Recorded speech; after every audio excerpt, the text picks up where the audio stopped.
قدرمنو لیدونکو په همدې موضوع کې تم کیږو او بحث لرو. راسره د بحث لپاره د اسکایپ د کرښې لارې د سیاسي چارو شنونکی غلام حضرت احساس صاحب له موږ سره یو ځای شوی دی. احساس صاحب سلامونه، ورځ دې په خیر. پاکستان په کراتو ویل دي چې د ډیورند فرضي کرښه پاکستان ته یوه رسمي کرښه ده. افغان حکومتونو هم له کلونو راپدې خو ویلي چې دا ورته یوه رسمي کرښه نه ده بلکې فرضي کرښه ده. فکر کوئ چې حق له چا سره ده؟ ملامت و سلامت په دې منځ کې څوک دی؟ آیا د افغان لوري هغه دلایل تر ډیره پورې له کلونو راپدې خوا سیاسي دي که نه حقوقي بود هم لري؟ علیکم السلام، ډیره مننه. تاسو د مخه خپل سلامونه او نیک هیلې تاسو ته او د تلونیوز تلویزیون قدرمنو لیدونکو او اوریدونکو ته وړاندې کوم. علیکم السلام. بله، تاسو دقیق وایي، دا دواړه ابعاد لري، هم سیاسي اړخونه لري او هم حقوقي. زه به په حقوقي اړخونه باندې بحث وکړم. مهرباني. دا ده چې دلته دغه پولې یا سرحدونه چې ټاکل کېږي هغه له ځانه ځینې حقوقي معیارونه او نورمونه لري، کوم چې حقوق بندوال په دې هکله باندې حکم کوي او نړیوالو قوانینو کې هغه پیش بیني شوي دي. تر ټولو مهم اوله دا ده چې کومې پولې یا سرحدات چې د دوو ملکونو ترمنځ مشخص کېږي هغه ځینې طبیعي او جغرافیوي شرایط لري چې هغه په پام کې نیسي، چې هغه سیندونه دي، درې دي، غرونه دي. دا مسایل چې د دوی باندې دوی بیا دلته وکړلیک کوي، دوی باندې دواړه خواوې توافق کوي، یعنې سیاسي توافق دلته پکې حاصلېږي. دوم دا چې د سرحدونو یا د پولو په ټاکلو کې دلته نړیوال ناظرین هم باید پکې شتون ولري. دغه د یو نړیوالو ناظرینو په شتون کې یو تړون هلته تصویبېږي، لاسلیک کېږي او ناظرین د هغه تړون په پای کې دوی لاسلیک کوي او بیا دا راځي دا په نړیوالو سازمانونو کې یا په نړیوالو سازمان کې دا بیا ثبتېږي، پاشتر کېږي، هغه د ملکونو ترمنځ د مشخصو پولو په نامه پېژندل کېږي چې هغه بیا نړیوالو حقوقي هغه مشروعیت پیدا کوي. که احساس صاحب کله چې دغه د ډیورند فرضي کرښه لاسلیک شوه، هغه وخت کې خو مارتیمر ډیورند راغی افغانستان ته، له عبدالرحمن خان سره یې دغه هوکړه لاسلیک کړه، بیا یو څه پیسې هم ورته منلې وې.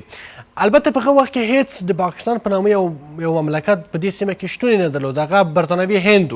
بیا سیاسي تحولات راغلل، 1940 کې پاکستان رامنځته شو. نو پاکستان سره دا لاسلیک شوی نه دی، برطانوي هند هم پای ته رسېدلی ده، یو نړیوال سازمان هم نه و چې دا مسله ورسره شریکه سي. نو څنګه دا ورته باید پاکستان ورته د اصلیت په سترګه وګوري؟ زه دې ته راځم صاحب. ما مخکې ویل چې دغه نړیوال ناظرین چې کوم چې د سرحدونو په ټاکلو کې نقش لري، دا زه یو مثال وړم تاسو ته. څو کال د مخکې وروسته هغه چې ناروې خپل ازادي واخیستله او د مستقل هېواد شو، د ناروې او ډنمارک ترمنځ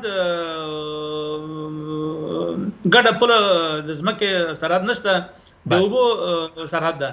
د اوبو په سرحد په ټاکلو کې دوی ترمنځ مشکل و، دوی ترمنځ منازعه وه. دلته د انګلیس، فرانسې او ایسلنډ نه دوی نمایندګان راغلل، دوی په 15 هیات راغلل، دوی 15 هیات منځ کې دغه سرحدونه مشخص ول. د ډنمارک خارجه چارو وزیر په خپل حاضر قلم واخیسته، دا کرښه کشف کړله چې دغه زموږ سرحد ده. وروسته بیا ډنمارک مغالطه وکړه چې دا مغالطه شوې ده او دا موږ دغه سرحد چې مثلا دلته پکې نفت دي او مایان دي، هغه د اوبو یو مهمه زیرمه ده، دا د موږ برخه وه، دا موږ هغه ته ورکړې، خو دا خبره تېره سره. اوس راځم دې ته چې دغه په 1993 کال کې چې کله دغه تړون چې ورته وایي دغه کرښه چې هلته نمول شوې ده په فرضي اساس، دا یو قرارداد نه ده، دا یو سرحد نه ده، دا په نړیواله سټیج کې دا احساس صاحب یوه لنډه دمه واخلو، بېرته به راوګرځېږو. یوه لنډه دمه اخلو. ډېره زیاته مننه. عزتمنو لیدونکو، ورځو لنډه دمه اخلو، له دمې وروسته نیمه ورځ زموږ بحث دوام لري. تلو نیوز وساتئ.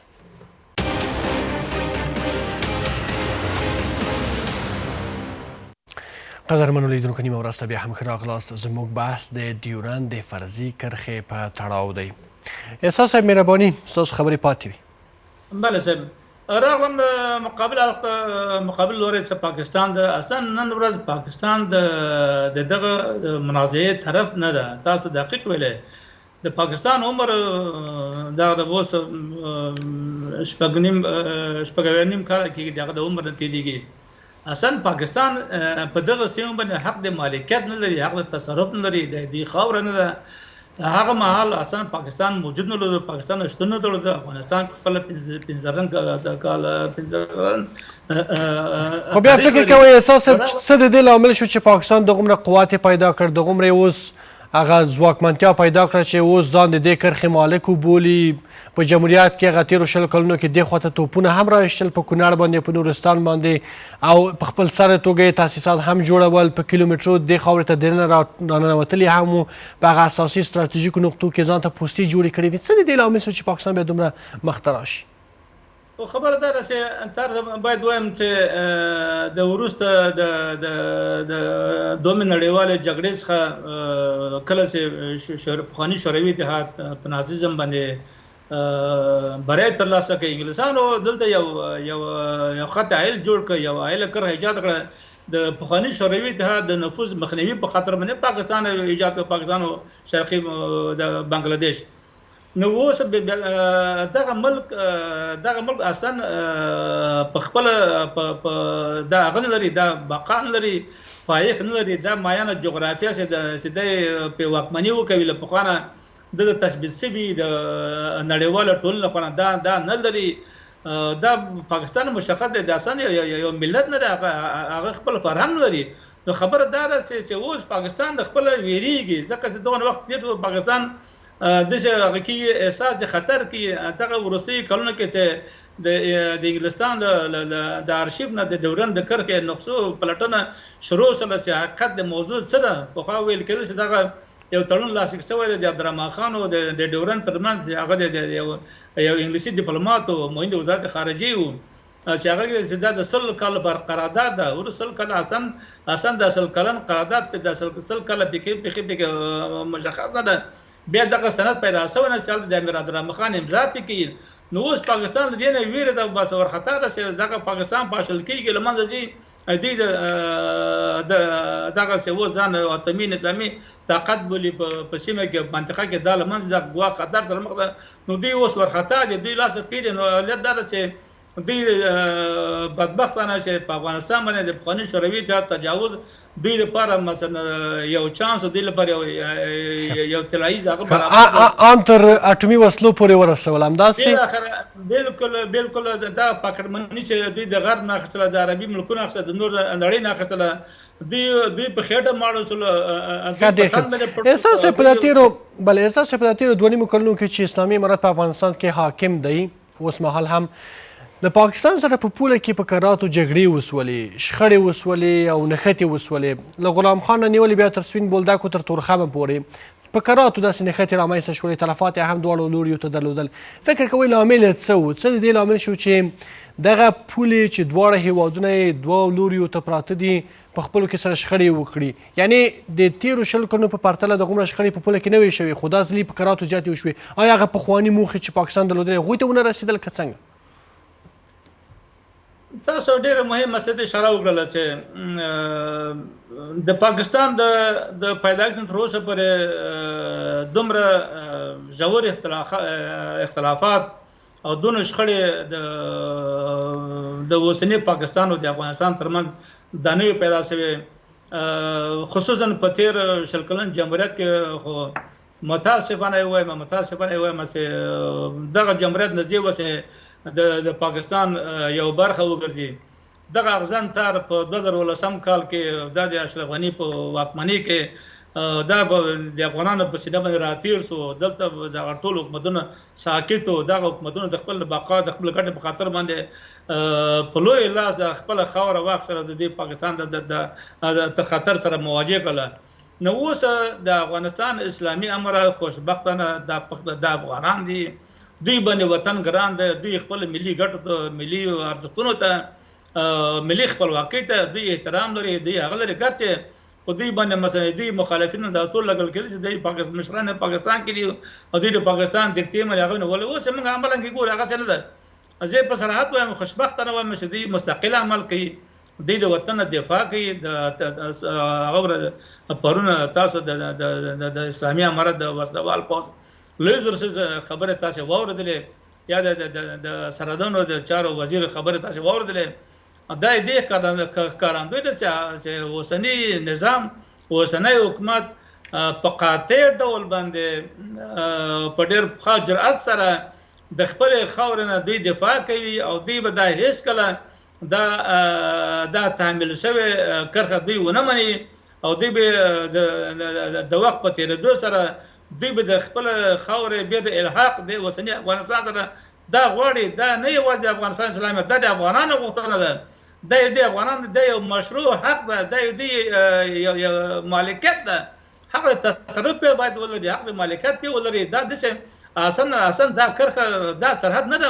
بدبختانه چې بیا وایم چې په تېر جمهوریت کې همدغه اشرف غني لاړه دغه شامود میخیلي ولېږه د غټو بریتو سره ټول عینکو سره تورخم کې ودرېده، د پټۍ خلاص کړه او دا تورخم یې د افغانستان او د پاکستان رسمي بارډر په توګه د افتتاح کړ.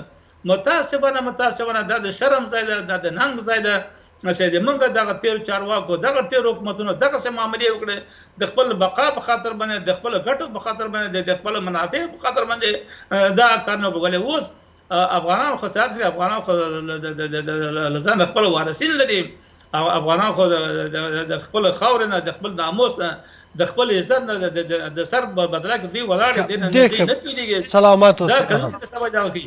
بله، احساس په دا وروستیو کې د پاکستان د پوځ لوی درسیز ویلي دي چې ښایي یو پاکستانی ژوند له ټول افغانستان نه بهتره ده. ډېر زیات غبرګون هم په کور دننه درلودل، د افغانستان د پوځ لوی درسیز هم پر وړاندې غبرګون ښودلی، د افغانستان حکومت هم ولې داسې یو څرګندونې کېږي؟ آیا پاکستان هم داسې یو لیدلوری لري چې یو کس یو وګړی له ټول افغانستان نه ارزښت ورته لري؟ که داسې یو باور باندې پاکستاني، نو آیا افغانان به تاریخ په اوږدو کې داسې یو باور ته رسېدلي دي چې که ګاونډی داسې یو باور لري چې خپل یو کس دلته له 40 میلیونو انسانانو سره نه برابروي، نو آیا افغانان هم به پر وړاندې داسې یو اقدام لري؟ خو باید وایم چې د پاکستاني د نظامي یا د نورو ملکي چارواکو مشرانو هره سپکه خبره چې د افغانستان یا د افغانانو په ادرس باندې کېږي، دا افغانان لا هم په خپلو کې یو موټی کېږي، لا هم په خپلو کې په یو قوت بدلیږي، لا هم دوی په خپلو کې منسجم کېږي، متحد کېږي د خارجي اشغال په وړاندې باندې یا د پاکستان په وړاندې باندې مشخص. خو راځم اوس وایم چې د یو ملک یو نظامي چارواکی، هغه پاکستان یو دولت وي، هغه یو قانوني حکومت یو دولت وي، هغه دا دولتونه خپل مشران لري، خپل چارو مسؤلین لري. په دغه مسایلو کې دغه څرګندونې دغسې یو نظامي شخص لخوا نه دا ډېره د سراسیمې نه ډک، دا ډېر له هیجان نه ډک، دا ډېر له احساساتو نه ډک غیر منطقي، غیر اخلاقي، غیر انساني څرګندونې دي. ته نو څنګه ته به کوم جرأت سره، ته به کوم سیاسي او اجتماعي اخلاق سره دا خبره کوي چې د افغانستان د 45 میلیونه نفوس ته اخلي، د مثلا د یو د پاکستان یو وګړي سره ته نه بر هغه ته اهمیت ورکوي. خو زه بیا وایم چې دا خبره دا ده چې دوی اصلا دوی خپل زوال ویني، دوی خپل پایښت، دوی بقا په خطر کې ده. زه په دې مطمئن یم چې پاکستان به دغه خپل 100 کلنه خپلواکي دوی ونه لمانځي، 80 کلن ته دوی ورسېږي، 90 دوره بل 100 کاله کې د پاکستان پاشل کېږي. فکر کوئ څه به وشي؟ احساس صاحب ډېر مهم مسلې ته مو اشاره وکړه چې پاکستان به خپل هغه د ازادۍ او خپلواکۍ هغه سلیزه به ونه لمانځي، څه به وشي؟ پاکستان به حکومت به سقوط وکړي، ټي ټي پي به هلته بریا ترلاسه کړي، څه به کېږي؟ داسې اوس که زموږ د پاکستان دغه اقتصادي او سیاسي او ټولنیز شرایط چې موږ ګورو پام کې لرو، چون پاکستان په طبیعي لحاظ چون یو ملک نه ده، نو دا یو تصنعي یو مصنوعي هیواد ده، دا ایجاد شوی ده د مشخص اهدافو دپاره، د مشخصو نړیوالو مقاصد دپاره چې نړیوال زبرځواک استعمار د ایجاد کړی ده، نو دا پاشل کېږي. هغه ملکونه چې په طبیعي شکل هغه طبیعي ریښې ونه لري، هغه پاشل کېږي، هغه په ضرورت زمان له منځه که پاکستان که دا پاتې خو بنګلادیش به تېنه ورسره پاتې وو، بنګلادیش ونه تېله جلا سو. حال دا چې دوی ګډه ژبه لري، دوی درلودله، دوی ګډ فرهنګ سره درلود، مذهب سره یو، ولې سره جلا سول؟ اوس پاکستان مثلا دغه کوزه پښتونخوا یا د بلوچستان ایالت دا خو په هېڅ وجه دوی سره پاتې کېدی نه شي. دا تاسو په صراحت باندې وایم، په یقین وایم، حتی سند ورته نه پاتې کېږي.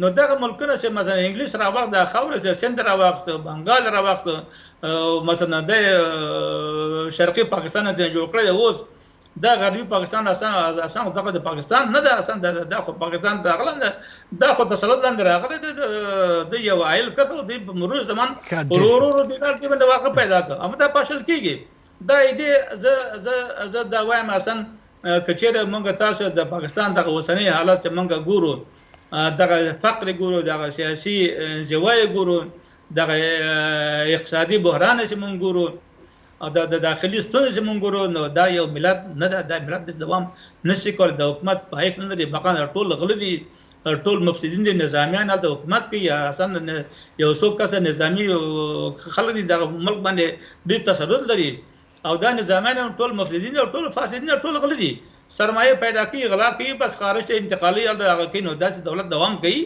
هغه دولت چې هغه د لسوزن لري هغه واقعا یو رښتینی ساتندویان لري سلامات شي صاحب صاحب دغه دی ډیورند د فرضي کرښې په مسله کې خو یو بغه سیاسي اړخ چې کله به پاکستان ځواکمن کیږي زور به پیدا کوي په زور به دا کرښه راتاووي کله به افغانستان داسې سټیج ته رسیږي چې زور به ډېرې قوت به زیات وي اړیکې به ډېرې پراختیا وکړي پاکستان به په شخړو کې دا فرضي کرښه به په زور ځان ته راتاوه کړي خو که چیرې دغه مسله له حقوقي پلوه حل سي نړیوال سازمان دواړو لوري نه غواړي چې اسناد وړاندې کړي فکر کوئ افغانستان په دې برخه کې څه اسناد وړاندې کوی سي افغانستان کوم دلایل وړاندې کوی سي چې نړیوالو ته ثابته کړي چې دغه کرښه فرضي کرښه ده او اصلي مالک افغانستان ده بالکل کچېره موږ د دلوی افغانستان نقشه یا د تیر دلوی افغانستان هغه نقشه چې مثلا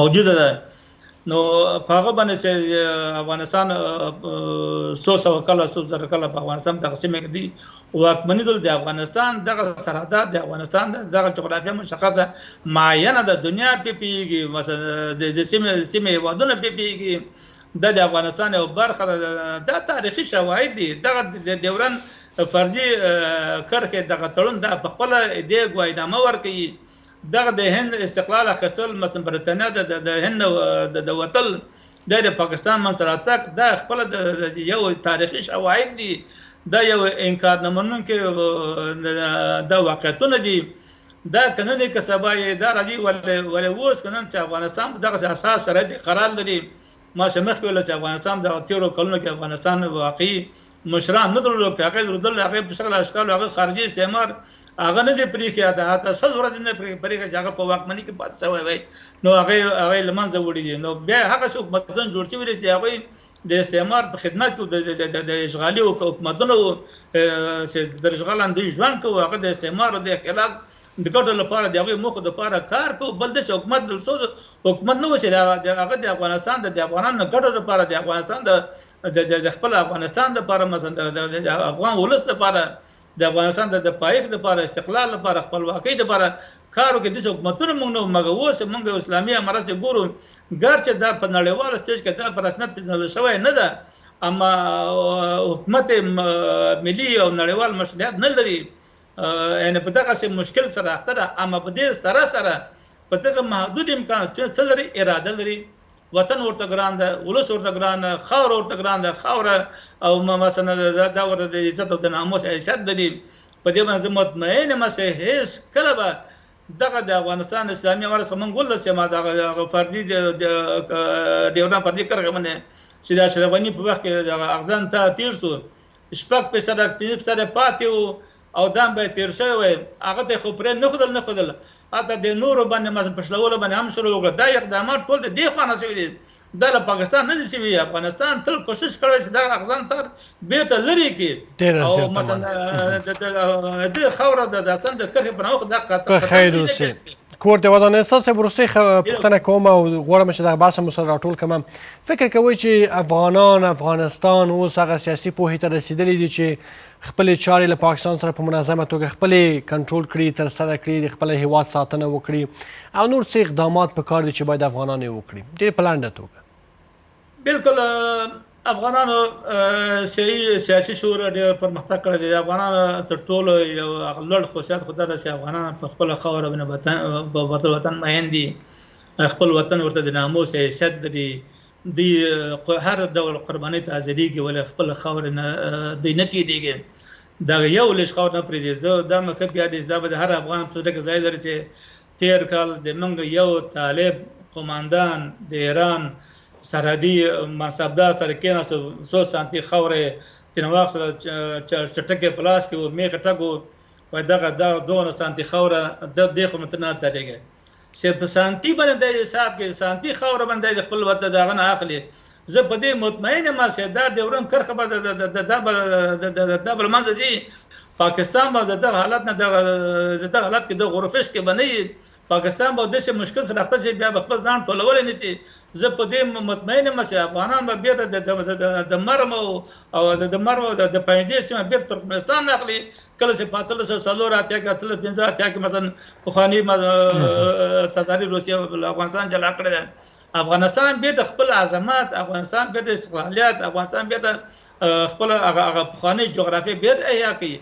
زه په افغانان باندې باور لرم. زه د ما امیدونه زیات شوي دي په اوسني عصر کې، په اوسني زمانه کې، خصوصا د نن ورځ. خو چې یو مشکل چې موږ افغانستان ته اوسني مشکل نه وځي دغه نړیوال سټیج ته دوی لاره پیدا کړي، دغه رسمیت پېژندنې مراحل تکمیل شي. دغه اوسني غوښتنې څه نه دي، ولس غوښتنې دي، ځینې مهمې غوښتنې دي، دغه مهم مشکلات دي. دوی حل کړي، دوی خپل دغه یو قوي نظام، یو منل شوی یو مشروع نظام مثلا چې زه په دې باور لرم چې پاکستان اوس په ویره کې ده. پاکستان ځکه پاکستان اصلا دغه وړاندوینه د پاکستان پیشبیني د مثلا د اوسني چارواکو په هکله دا یو نادرست دلیل دی. دوی ډېره پانګونه، دوی ډېر انتظار درلود، ولې برعکس دوی امیدونه ټول د خاوره شوي دي. په خیر و سلامت اوسئ. ډېره زیاته مننه د سیاسي چارو شنونکی غلام حضرت احساس صاحب، کور د ودان احساس صاحب. ډېره زیاته مننه. ښه وخت ولرئ. ډېره زیاته مننه.